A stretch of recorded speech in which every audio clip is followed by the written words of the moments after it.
오신 의아우리의 성도님들을 주님의 이름으로 환영하고 축복합니다. 먼저 사도신경 하심으로 9월 7일 새벽 예배를 하나님께 올려드리겠습니다. 전능하사 천지를 만드신 하나님 아버지를 내가 믿사오며 그 외아들 우리 주 예수 그리스도를 믿사오니 이는 성령으로 잉태하사 동정녀 마리아에게 나시고 본디어 빌라도에게 고난을 받으사 십자가에 못 박혀 죽으시고 장사한 지 사흘 만에 죽은 자 가운데서 다시 살아나시며 하늘에 오르사 전능하신 하나님 우편에 앉아 계시다가 저리로서 산자 죽은 자를 심판하러 오시리라. 성령을 믿사오며 거룩한 교회와 성도가 서로 교통하는 것과 죄를 사하여 주시는 것과 몸이 다시 사는 것과 영원히 사는 것을 믿사옵나이다. 아멘. 네, 오늘은 갈라디아서 3장 19절에서 29절의 말씀을 가지고 율법과 예수 그리스도라는 제목으로 하나님 말씀을 나누겠습니다. 제가 성경 봉독해 드리겠습니다. 그런즉 율법은 무엇이냐? 범법함으로 더하여 진 것이라. 천사들을 통하여 한 중보자의 손으로 베푸신 것인데 약속하신 자손이 오시기까지 있을 것이라. 그 중보자는 한편만 위한 자가 아니라 하나님은 한 분이시니라. 그러면 율법이 하나님의 약속들과 반대되는 것이냐? 결코 그럴 수 없느니라. 만일 능히 살게 하는 율법을 주셨더라면 의가 반드시 율법으로 말미암았으리라. 그러나 성경이 모든 것을 죄 아래 가두었으니 이는 예수 그리스도를 믿음으로 말미암는 약속을 믿는 자들에게 주려 함이라. 믿음이 오기 전에 우리는 율법 아래 매인 바 되고 계시될 믿음의 때까지 갇혔느니라. 이같이 율법이 우리를 그리스도께로 인도하는 초등교사가 되어 우리로 하여금 율법으로 말미암아 의롭다함을 얻게 하려 함이라. 믿음이 온 후로는 우리가 초등교사 아래에 있지 아니하도다. 너희가 다 믿음으로 말미암아 그리스도 예수 안에서 하나님의 아들이 되었으니 누구든지 그리스도와 합하기 위하여 세례를 받는 자는 그리스도로 옷 입었느니라. 너희는 유대인이나 헬라인이나 종이나 자유인이나 남자나 여자나 다 그리스도 안에서 하나이니라. 너희가 그리스도의 것이면 곧 아브라함의 자손이요 약속대로 유업을 이을 자니라. 아멘. 네, 밑빠진 독에 물 붓기라는 속담이 있습니다. 밑빠진 독은 아무리 거기에 물을 부어 채울지라도 채울 수 없다라는 뜻을 말합니다. 밑빠진 독에 노력을 하면 할수록 오히려 절망을 맛보게 될 것입니다. 이것은 구원에 있어서도 마찬가지인데 하나님의 방법을 거부하고 자신의 힘과 노력으로 구원을 이루려고 하는 것과 같다고 볼 수 있습니다. 하나님은 예수 그리스도가 오시기 이전에 우리를 위하여 율법을 주셨습니다. 율법이 힘을 발휘할 수 있는 것은 예수 그리스도가 오실 때까지입니다. 그렇다면 율법이 더 이상 예수 그리스도가 온 이후부터는 의미가 없거나 그런 것인가? 하나님의 약속과는 반대되는 것인가? 그렇지 않습니다. 율법은 사람들을 그리스도에게로 인도하는 초등교사와 같은 역할을 하며 예수 그리스도가 오실 때까지 우리의 신앙에 큰 도움을 주는 기준이 됩니다. 율법은 구원받은 성도가 하나님의 자녀로서 어떻게 살아야 하는지를 알려주는 법이기도 하고 하나님이 율법을 주신 것은 행위를 통한 구원의 가능성을 알리기 위함이 아니었습니다. 율법은 하나님 앞에서 무엇이 옳고 그른지를 깨닫게 하지만 구원과 생명에는 이르지 못하게 합니다.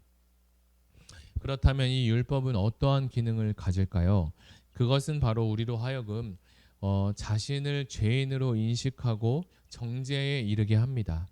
또 자신의 죄를 대속해 주실 예수 그리스도를 바라보게 합니다. 내가 율법을 보고 정죄를 받고 나는 예수님이 필요한 존재구나라고 알고 예수께로 나아가게 합니다. 하나님은 예수 그리스도를 이 땅에 보내셔서 인류의 죄값을 대신 짊어지게 하시고 그분을 믿는 자에게 구원을 약속해 주셨습니다. 그것은 믿음으로 말미암는 약속의 성취며 구원의 은혜입니다. 예수님이 이 땅에 오시기 이전에 인간은 율법의 정죄 아래 고통스럽고 신음하며 살 수밖에 없었습니다. 그러나 예수님을 믿은 후에 초등교사와 같았던 이 율법의 기능이 더 이상 필요 없게 되었습니다. 믿음은 율법이나 자신의 의를 의지하는 것이 아니라 예수님을 영접하고 그분을 신뢰하는 것입니다. 믿음으로 예수님을 영접하는 자에게는 하나님의 자녀가 되고 하나님 나라의 상속자가 됩니다. 자, 다시 본문으로 돌아가 우리가 19절에 보면 사도 바울은 율법이 무엇이냐라고 질문을 하고 있습니다. 바울은 네 가지로 율법을 정의하고 있는데요.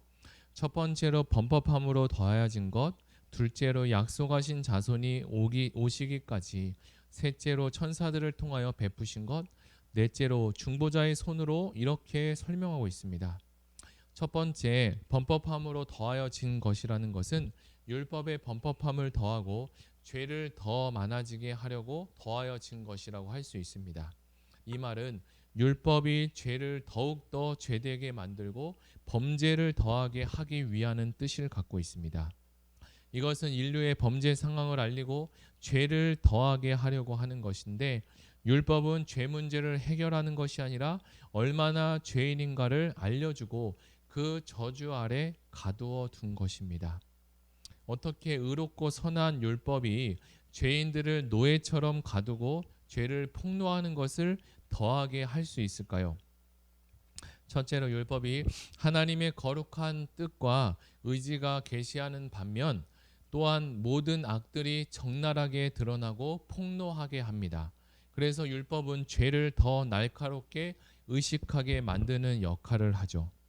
둘째로 약속하신 자손이 오시기까지라는 말은 율법이 그리스도가 오시기까지만 잠시 타당성을 지닐 뿐입니다.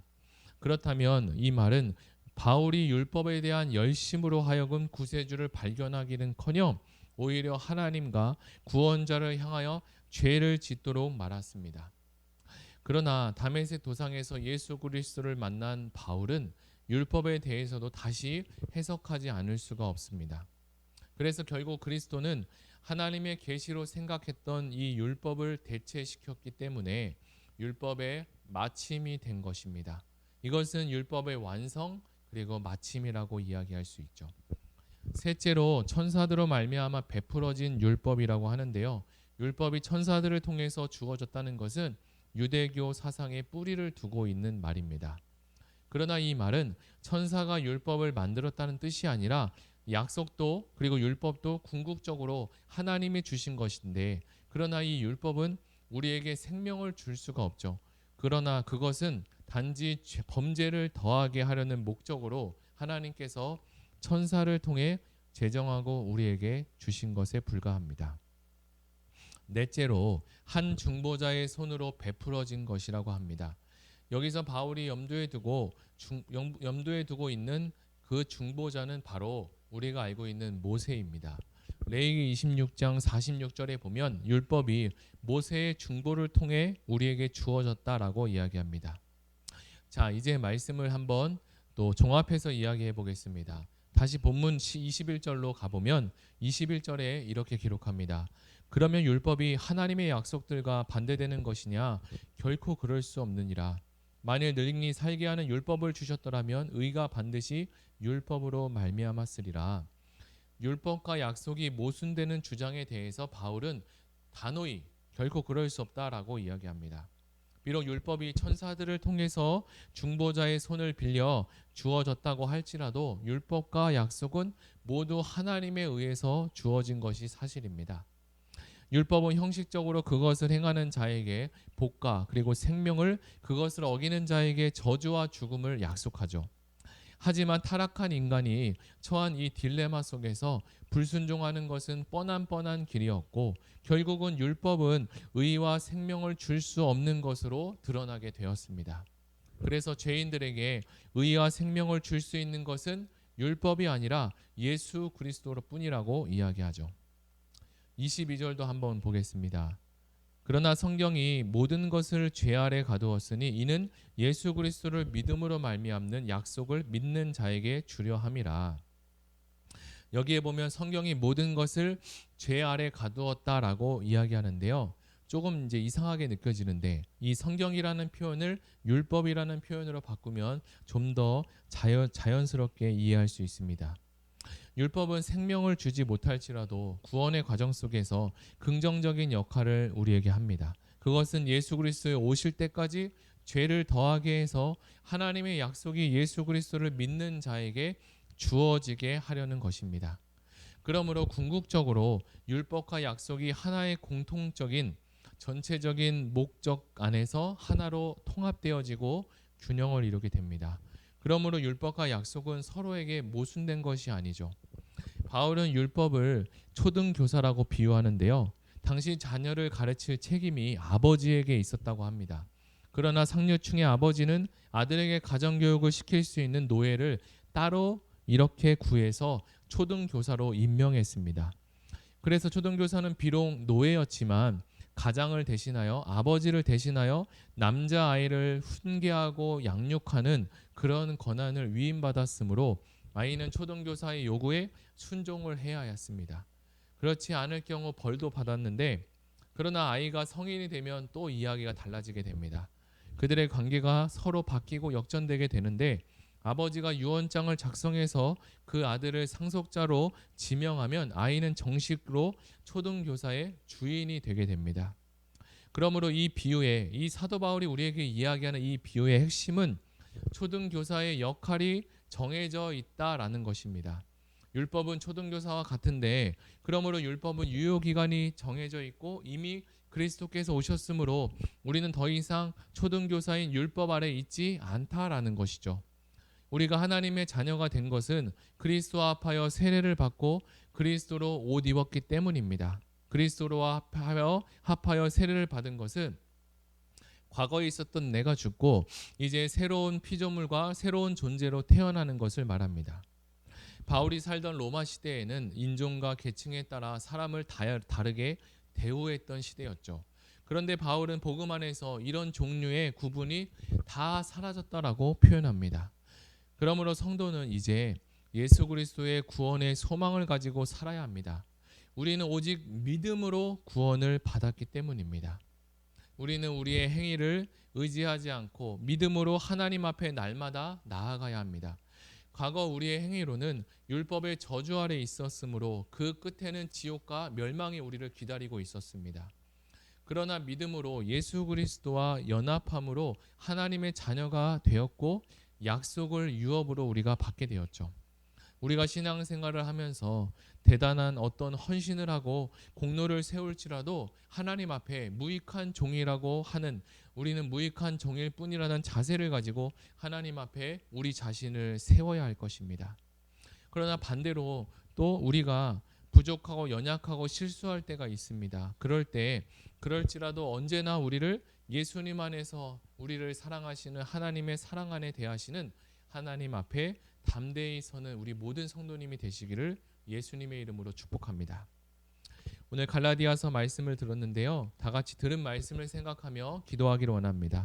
같이 기도할 것은 우리 6대 비전을 놓고 기도하며 마음을 다해 예배하는 공동체가 되게 하시고 말씀 전하시는 담임 목사님과 모든 부서 사역자들이 성령으로 충만하게 하여 주시옵소서. 주일 출석 예배가 회복되고 온라인으로 드리는 모든 성도님들도 신령과 진정으로 하나님께 예배할 수 있도록 주님 도와주시옵소서. 다 같이 기도하시겠습니다.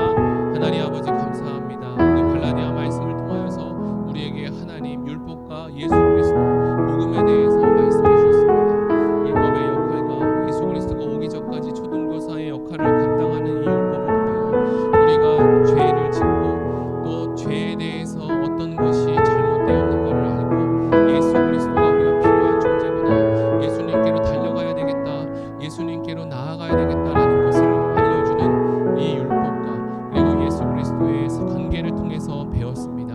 하나님, 우리에게는 살아갈 때마다 하나님 율법을 통해서 정죄받는 것이 우리 모든 것들을 정죄하는 것이 아니라 예수님께로 가까이 갈 수 있는 통로가 되게 하시고, 하나님 아버지, 이 초등교사가 이 자녀가 상속자가 되면 더 이상 초등교사의 역할이 필요 없음을 알게 되었던 것처럼 우리에게도 예수 그리스도가 오심으로 율법의 그런 역할이 다 이제 사라졌고 이미 우리는 예수 안에서 하나님의 상속자가 되고 하나님으로부터 구원을 받게 되었습니다. 오늘 하루도 이 구원의 은혜에 감사하며 나아가게 하시고 특별히 우리 6대 비전 가운데 마음을 다해 예배하는 공동체가 되게 해달라고 기도하는데 하나님 모든